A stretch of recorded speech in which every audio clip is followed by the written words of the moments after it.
We've been telling you the story of the Justice Department and the United States government telling us that Mansour Arbabziar, this Iranian-American, managed to put together a plot that involved the senior levels of the Iranian government to kill a Saudi ambassador on United States soil. And I was incredibly skeptical of it. Yesterday, I told you about at least half dozen security analysts saying that this doesn't make any sense. Now there are dozens of analysts saying that. Some calling it amateur hour, the other ones calling it Keystone Cops. And look at the skepticism all the way at the New York Times, which is as mainstream as it gets and usually just writes down what the government tells them. But look at the skepticism they have about the story. They said there was, quote, a wave of puzzlement and skepticism from some foreign leaders and outside experts. A wave of skepticism. They went on to say senior American officials themselves were struggling to explain why the Quds Force, an elite international operations unit within Iran's Islamic Revolutionary Guard Corps, would orchestrate such a risky attack in so amateurish a manner. So why would they do that? That doesn't make much sense, right? Well, it's not making sense to anybody. But, of course, some people are jumping on it saying, oh, that's it. This is a red line that's been crossed. We got to go get Iran. In fact, one of the guys saying that is Juan Zarate. He was a deputy national security advisor for combating terrorism under George W. Bush. He says it crossed the red line. When they ask him, do you think it makes sense, though? Here's his quote. It was very extreme and very odd, but it was also very sloppy. If you look at what they've done historically, referring to the Quds Force, they can put operatives on their targets and execute. They usually don't outsource, but keeping things inside a trusted network. So even the guy from the Bush administration who says, oh yeah, we should go get him, is like, on the other hand, it doesn't look like them at all. Remember, one of the top former CIA analysts in the Middle East, Robert Bayer, came out yesterday and said, look, if the Quds Force wants you dead, you'd already be dead. They don't do amateur hour like this, and they outsource it to a drunk in Texas who then tries to get a hit by a Mexican drug cartel on the most important hit they've ever done in their history on U.S. soil. It's crazy talk. Well, if you think that's not crazy enough yet, let's go to the San Antonio Express News, okay? Because they went and talked to the people who know this Mansour Arbabziar character, including a guy who ran a business with him and his what used to be his best friend and roommate back in college, okay? First of all, the San Antonio newspaper says that everyone they talked to described him as, quote, scatterbrained, hapless businessman. And then they also called him absent-minded and shifty.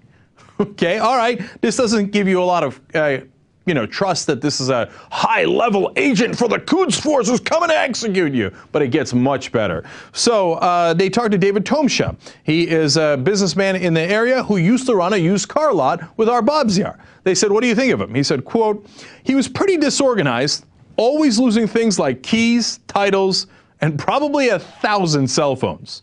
This is the guy who is operating this massive plot. Well, they went back and talked to his old roommate, Tom Husseini. They went to Texas A&M University at Kingsville together for a couple of semesters. He said that this guy, not the idea that he would do this plot, but Arbabziar himself is, quote, a joke. That's what he is. But it gets better. When they asked Tomsha, the guy who ran the parking lot, the used car dealership with him, hey, did this guy look like the kind of guy who would attack the United States? Here's what he said. And by the way, he has no love for Arbabziar. Arbabziar bankrupted him with his clownish maneuvers in the used car business, okay? He said, but, quote, he never spoke ill of the United States. I always thought he liked it here because he could make money. He loved to make money. This is the guy organizing the plot based on religious zeal? Really? Well, he does like money. I think that's fairly relevant as to who might have put him up to this. And here's back to his roommate. Here's what he says about Arbabziar. Quote, he couldn't even pray. Doesn't know how to fast. He used to drink, smoke pot, go with prostitutes. His first wife left him because he would lose his keys every other day.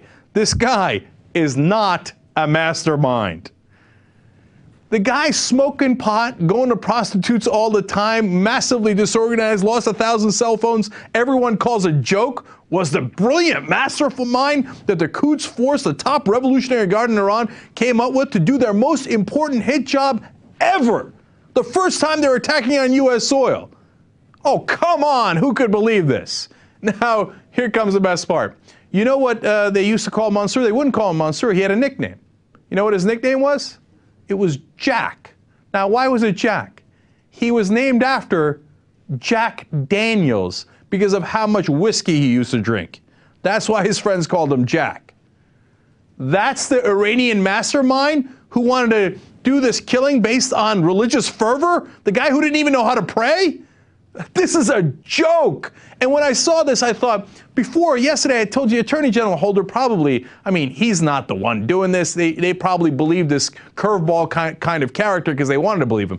But if you see this, and the FBI must have seen some of it, I mean, you tell me you didn't know anything about this Mansour character, and then you come out and say he's the biggest mastermind, and you've unfoiled one of the largest attacks that was going to happen on U.S. soil. Killing a diplomat on U.S. soil is incredibly important, right? It's what some people call an act of war.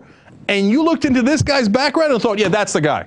That's the guy the entire Iranian leadership trusts to pull this thing off. That's ridiculous. Nobody could believe that, except apparently the United States government. Here's David Cohen. He is with the Treasury Deputy Undersecretary for Terrorism, and he says, oh, no, this story is very real. There already are skeptics out there saying this individual, Mr. Arbabsiar, may have been, desperate for money, and he was just making up all this, and he got you guys to go along with him, and you're blowing this way out of proportion, and all the allegations are being firmly denied by the Iranian government. Well, that's no surprise that the Iranians are denying this, but we looked long and hard at the evidence here, and were persuaded that this was a real plot that involved the Quds Force, involved Mr. Arbabsiar trying to recruit someone from a Mexican drug cartel to conduct this operation, and that, as I said, that Qasem Soleimani, the head of the Quds Force, in his role of supervising all of the operations of the Quds Force, was himself responsible as well.